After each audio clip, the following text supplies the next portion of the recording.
name's Gavin, this is Genre Books, and it's tag time. Now, I was tagged in a short video by the Book Buds for this, their second original tag. And then I was tagged, I think, within 24 hours by Pat from Book Chat with Pat, who had already done the tag. So, thanks both. And I'm going to see how we get on with these questions. They are quite involved questions and they are really putting you in some situations. So I'm going to read these out. Prompt number 1. If you're stuck on a deserted island and you can only bring one booktuber with you, but all their books would come with them, who would you want to be stuck with? Like other people who've done this tag so far, I'm not going to limit myself to one person. So I apologise to all the people who are in these next questions going to be stuck in various places with me or go on various escapades, or I'm going to bring them into situations of danger. But I think these are the guys to help me out. For this first prompt, I am choosing 2 people. And the first person I'm choosing is someone who, it is a booktube channel, but he definitely plays booktube by his own rules. The videos are not produced like clockwork, but they are put together with the meticulous care of a watchmaker. And it's the Library Ladder. Bridger from the Library Ladder has, I think, one of the most impressive looking book collections, libraries that I've seen on booktube. Not only is it an impressive collection of books, it is by and large books I would love to be able to read in the editions that he has them in. Like his videos, it looks like that book collection, that library, has been put together with patience, with meticulous attention to detail, and with, I think, some great taste. So I apologise to him that I'm going to be exposing it all to, the salty air and the elements on this deserted island. But there also are enough books in that library that I think you can probably construct a habitable shelter out of them. And secondly, Michael K. Vaughan, whose collection I think has a breadth of stuff that interests me, which is pretty much spot on if I'm going to be stuck somewhere for a long period of time. I don't think Michael would mind too much either, because if he's stuck on a deserted island, he has no excuses and no distractions to get him through to his 500 book challenge. Now that I come to think of it, if I'm on the deserted island, I'm on the 500 book challenge as well. So I don't think I'll be getting bored anytime soon. Prompt number 2. You accidentally rob a bookstore with a booktuber bud by walking out with 100 books. You spend a year behind bars with them, but you can read and do videos together. Who do you get locked up with? So I'm choosing 2 again. I'm choosing Annie from Obscure Book Adventures. We both like our pulp, and I think if we are stuck putting videos together, we'll make some half-decent videos about pulp literature.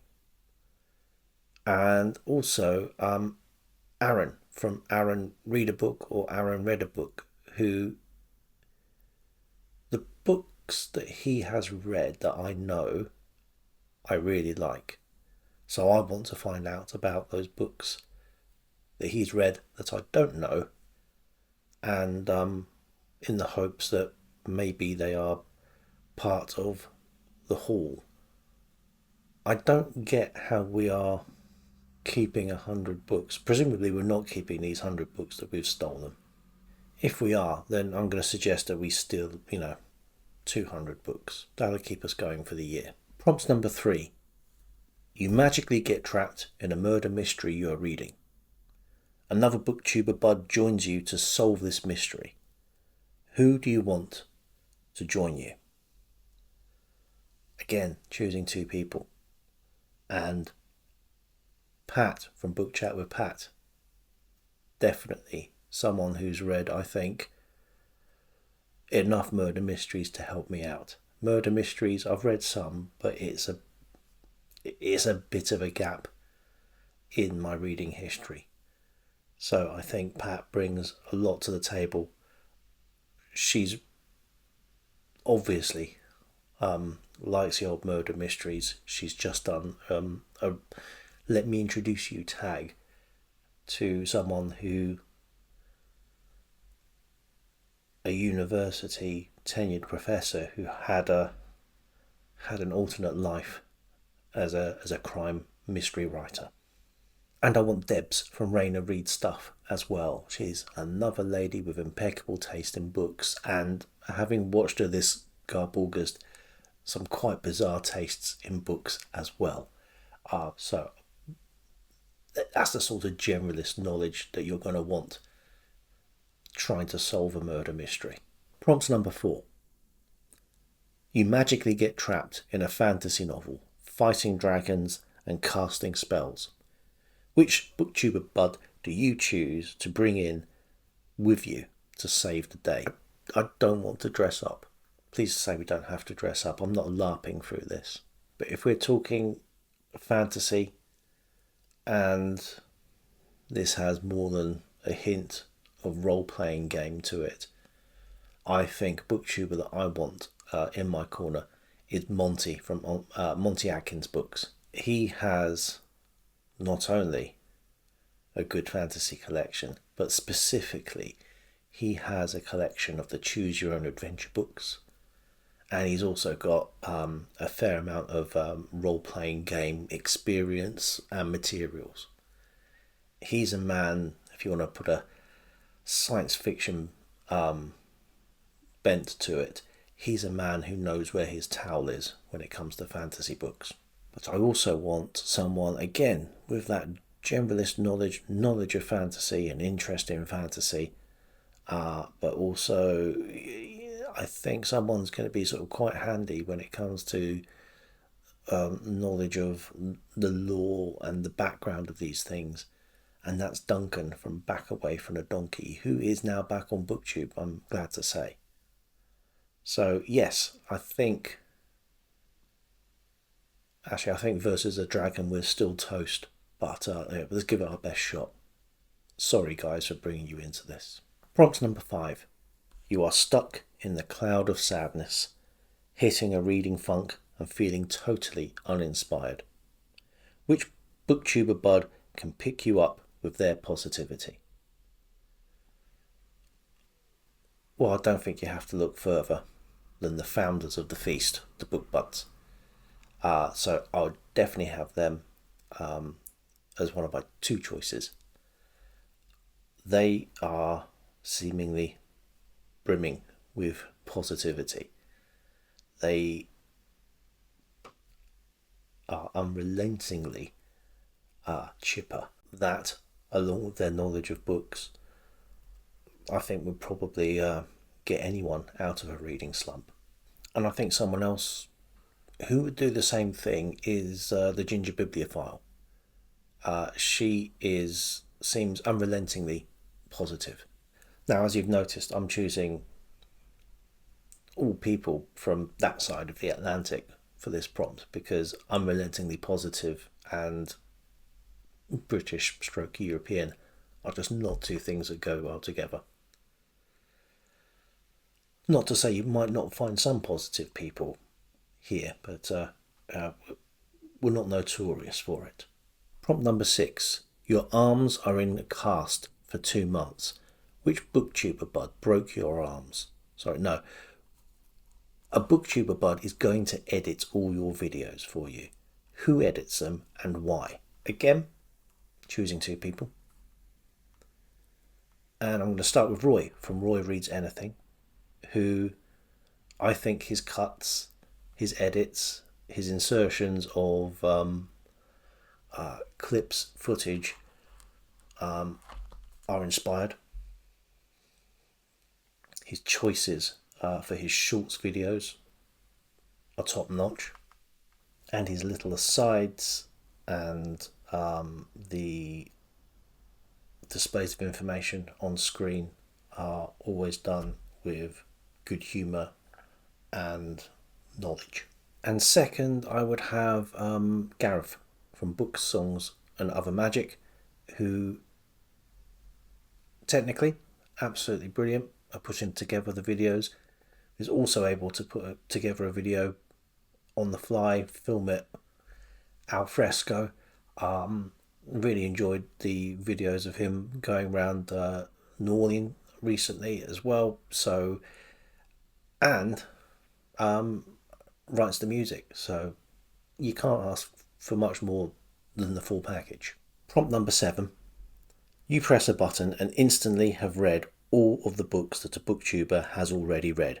Which bud would you pick and why? Now this one I had more trouble with, and it's my fault for overthinking it. Well, my first fault was let's increase my science fiction knowledge and broaden some more generalist reading knowledge, but also understand the subject of science fiction more. And I think possibly the person who's got the most sort of information about science fiction is probably Sean D. Standfast. Then I thought, do I want to do that? All of those classic science fiction novels that I've not read, I want to read them. I don't want to have read them. And this feels a little bit like I'm going to miss out on the pleasure of reading them. I'm just going to press a button and I will have the memories, the experience, I won't get the feeling of reading them. So I'm in two minds about whether I want to have a direct download of Sean D. Standfast's book reading history. Not that I don't want to read those books, but that I do want to read those books. I don't want to have read those books without reading them. That sounds stupid. I will probably still want it for the non-fiction, all that science fiction knowledge. But then I thought for non-fiction, I think possibly the person that's read the most non-fiction of anyone that I've followed on BookTube is going to be Steve Donahue. So I'm going with Steve Donahue. Not that he hasn't read all of those classic science fiction books himself, I'm sure. I'm not going to try to even attempt to catch him out on have you read this, have you read that, because we would be here all day. But I think for the sheer volume of stuff, the information to take on, let's try that. Now, what I have an issue with there is I know that Steve reads books in French as well, maybe other languages, but I've certainly heard him say about reading stuff in the original French. Do I know French now? Will I automatically know French from having read these? Or will I just know a bunch of French without actually knowing what it means in English? I think we need answers. So I'd like to thank Pat for tagging me for this. I'd also like to thank BookBuds for incarcerating me, sending me to the cloud of despond,